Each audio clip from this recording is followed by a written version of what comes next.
કપૂરગૌરમ કરુણાવતારમ સંસારસારમ.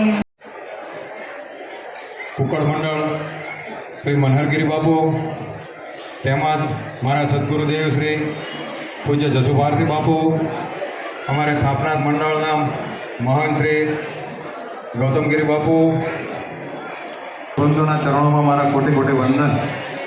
તેમજ સામે બિરાજમાન વાલો દશનામ સમાજ ભાઈઓ તથા બહેનોને મારા ઓમ નમો નારાયણ. ઓમ નમો નારાયણ. પછી થોડો ઉત્સાહ. પ્રવીણ બાપુએ મને લગભગ ફુરસરમાં સારથી તરીકેનું બિરુદ આપ્યું કે જસુભારતી બાપુની ગાડી ચલાવે એટલે સારથી ડ્રાઈવર છે. કૃષ્ણના સારથી કીધા. પણ બાપુ હું સમજુ એ જ બોલું છું કે મંથન કર્યો કે સારથી એટલે ફક્ત ડ્રાઈવર, પણ આ લોકોની માન્યતા છે. પણ તમે મને સામેથી અહીં સુધી પહોંચાડવામાં કાંઈ ધર્મસભા હોય ત્યાં સામે ઊભું રહેવું અને મંચ પર આવવું, એવો કોઈ આધ્યાત્મિક ગુરુ નથી, કોઈ એવો મોટો જ્ઞાની પણ નથી.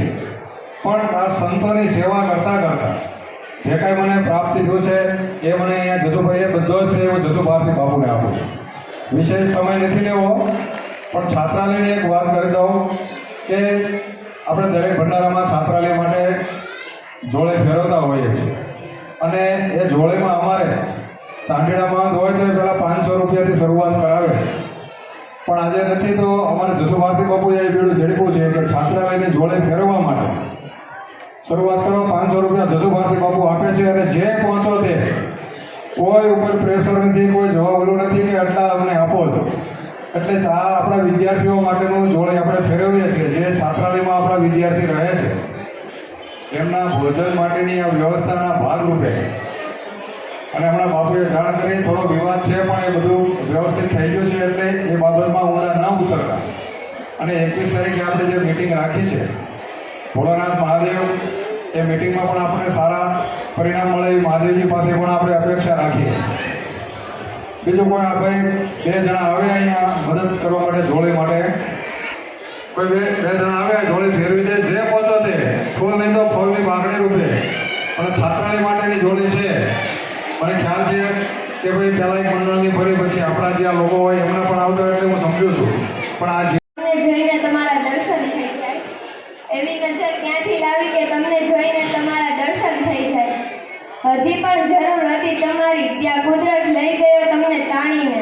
હે કુદરત, એ અનામત અમારી છે, રાખજે તું તેમને સંભાળીને. તારા માટે તો એ આત્મા દશે, પણ એ જ જિંદગી અમારી હતા. મારા ઘરમાં મને બધા જ પ્રેમ કરે છે, પણ સૌથી વધારે પ્રેમ તો મને મારા બા જ કરતા હતા. તેઓ મને મિત્રની જેમ જ સાચવતા હતા. તેઓએ ભલે મને જન્મ ન આપ્યો હોય, પણ એક માતાની જેમ જ મને સાચવતા હતા. વિશાલ બાપુ, કનુ ભગત બાપુ, સારી ધૂન બોલાવી, પરવીન બાપુ, બધાએ દસનામ સમાજના ભાઈઓ તથા બહેનો બહુ મહત્ત્વની વાત કરી છે. મારા મા જ્યારે આ બધું છોડી અને મા જ્યારે કૈલાસ ગમન કરે, હકીકત બહુ દુઃખદાયક વાત છે. મા એ મા, બાકી બધું વગેરેનો વાત કોરો હાથ ફેરવે તો પોતાની અને એટલે કવિઓની ઉપર કલમો અટકી જાય. મા વિશે લખતા મીઠા મધુર ને મીઠા મેં પુલા ભણતી મીઠી છે મોરી માત જોયા જનની જોડ સકી નહીં જડે. આમાં કવિઓની કલમો અટકી જાય. બધા દીકરી હોય કે દીકરો હોય, માની દૃષ્ટિમાં કોઈ દિવસ આંગળી પકડી અને મંદિર સુધી લઈ જાય તો માં લઈ જાય. બેટા ભગવાન છે, આ ગુરુજી છે, આ જગદંબા છે, એની ઓળખાણ કરાવે તો જનેતા કરાવે. અને એટલા માટે આ ધરતી ઉપર પુરુષ તત્વ છે એ એક શક્તિ કામ કરતી હોય શરીરમાં, પણ એક માં જનેતા, એક જ જનેતા એવી છે કે એના શરીરમાં બે શક્તિ કામ કરતી હોય. બીજી કઈ? માના ઉદરમાં 9 મહિના જે આપણને માં રાખે છે એ બીજી શક્તિ, બે શક્તિને માં હાચવતી હોય છે. આ માં જનેતા.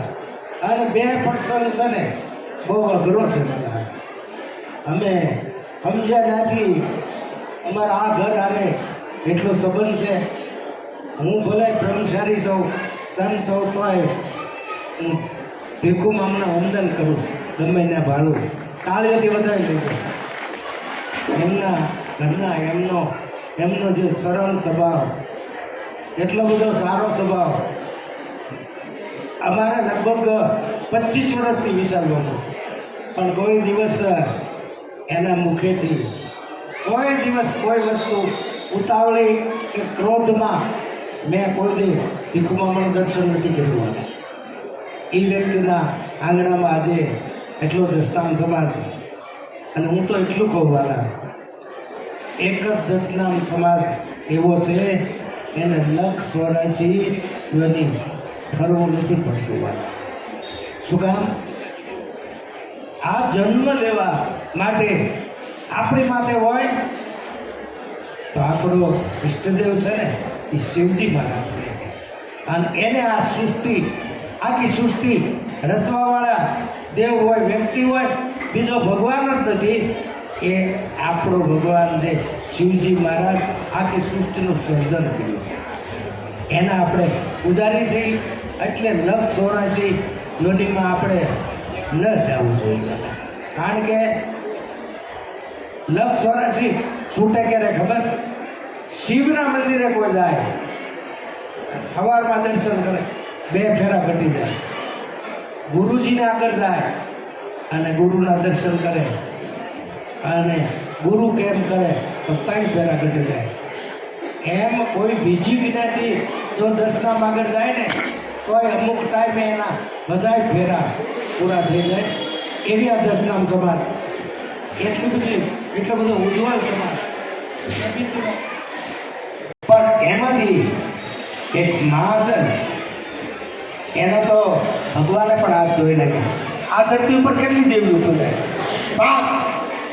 એ કઈ પહેલી હોય તો એમાં ધરતી છે, બીજી હોય તો માં ગા છે, જેના ગોબરમાં પણ લક્ષ્મીજીનો વાસ, જેના પંચામૃત, જેના દૂધથી ભગવાન શિવને પંચામૃતથી સ્નાન થાય એ ગા.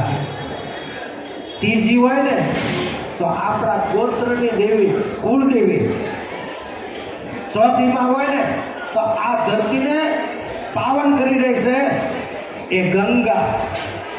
અને 5મી હોય ને તો એ આપણી જનેતા. આ 5 દેવીઓ પૂજાય. અને એવું લખ્યું છે વાલા, કોઈ દિવસ બને ત્યાં સુધી મનથી, દ્રષ્ટિથી, બોલવાથી બને ત્યાં સુધી આપણાથી કર્મ ન થાય એવું જીવન જીવવું જોઈએ. આપણે બોલવી અને કોઈને દુઃખ થાય એવું નહીં બોલવું જોઈએ. આપણે જઈએ અને બીજાને દુઃખ થાય તો ત્યાં ન જવું જોઈએ. આપણા અવાજથી કોઈને તકલીફ થતી હોય તો પણ આપણે અવાજ નહીં કરવો જોઈએ. કારણ કે એવો મનુષ્ય અવતાર દેવોને નથી મળતો, એવો જો આપણને મળ્યો હોય. અને 28મી વખત આ કળયુગ આવ્યો.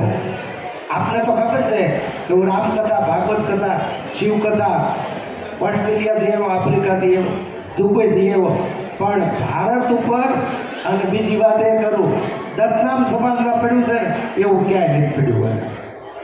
એટલું પાકું કહી દઉં તમને. અને જેના ખંભે ભગવાન, એ ભગવાનનું બાનું છે. જેના કપાળમાં ટીલા ને એને 9 ખડ દીધા. કોઈ દિવસ તકલીફ ન થાય. અને 10નામ સમાજના સંતને મહારાજ લાગ્યું છે. આગળ ક્ષત્રિયો હતા ને ત્યાં મહારાજ લાગ્યું છે. મહારાજ કોઈ દી નારાજ નહીં અને નારાજ ઈ મહારાજ નહીં. વિશ્વવંદનમ યોગિતમ મનુષ્યમ પદાર્થમ મા તત્વ યોગ કરતમ તત્વ ધ્યાન મંત્ર સિદ્ધમ સર્વેશ્વરમ યોગિતમ જગતગુરુ વંદે કૃષ્ણ. ભાગવતજીમાં પણ લખ્યું કે મા જેવો આ ધરતીમાં તમે બોલો ને 32 કોટે દીવા થઈ જાય. આપણે આગાદીમાં કેટલી વખત માનું નામ લેતા હોય અને એટલા માટે જેના મૂળમાં સત્ય કેટલી વખત મા બોલતા હોય. કાલ ક્યાં હતા કે ભંડારામાં માં આવ્યું, કાલ ક્યાં હતા કે લગ્નમાં માં આવ્યું, આગલેથી ક્યાં હતા કે બસમાં માં આવ્યું, એના આગલેથી ક્યાં હતા કે વરઘોડામાં, એના આગલેથી ક્યાં કે ભાઈ થોડોક ડખો ડખામાં, એના આગલેથી કે સમાધાનમાં. માં શબ્દ જો ન આવે ને તો આ ધરતી ઉપરથી બધી વસ્તુ લોપ થઈ જાય. એક સત્ય નામનું કરીએ રે ભાવે ભવસાગર તરીએ રે ભજન એક સત્ય નામનું કરીએ રે સંસાર સુખ વાદળની સાયા એમાં તો તને શેરી લાગી માયા વાલા એક દી આ પડી જાશે કાયા રે ભજન એક સત્ય નામનું કરીએ. પહેરા હોય એક જ શરીર દાખવો ને તોય દેખાય. બને ત્યાં સુધી એવું જીવન નહીં જીવવું જોઈએ. બને ત્યાં કોઈ આંગળી સીધે એવું પણ જીવન ન જીવવું. અને બને ત્યાં સુધી વડીલોની આમાન્ય જાળવી રાખવી. બને ત્યાં સુધી બધાને પગે લાગી લેવું. બને ત્યાં સુધી માફી છાઈ લેવી. અને કાંઈ હારે આવવાનું નથી. તમારી હારે પછી આપણી તો એ હારે આવશે અને લોકો આપણને યાદ કરશે. લોકો યાદ કરે. આપણે મંજુલાબાના ભંડારા પાછળ અમને જે બેન દીકરી બોલી હતી એને તાળીઓથી વધાવી લઈશું. કેટલા સંસ્કારી છે. બહુ સંસ્કારી. નકર આ બોલી ન કે માયકમાં કેટલા વર્ષ જેવી બોલી છે તોય બુટિયું લાલ થઈ જાય. અને એવડી દીકરી જો શ્રદ્ધાંજલિ આપતી હોય તો આ પરિવારને ખૂબ ખૂબ આશીર્વાદ આપું છું. અને આ તકે મંજુલાબાના સમાધિને ચરણમાં મારા કોટી કોટી વંદન. આપ બધા દસનામ ભાઈઓ બહેનો બેઠા છો, આપ બધાના ચરણમાં મારા કોટી કોટી વંદન. એ સાથે વિરમું જે દસ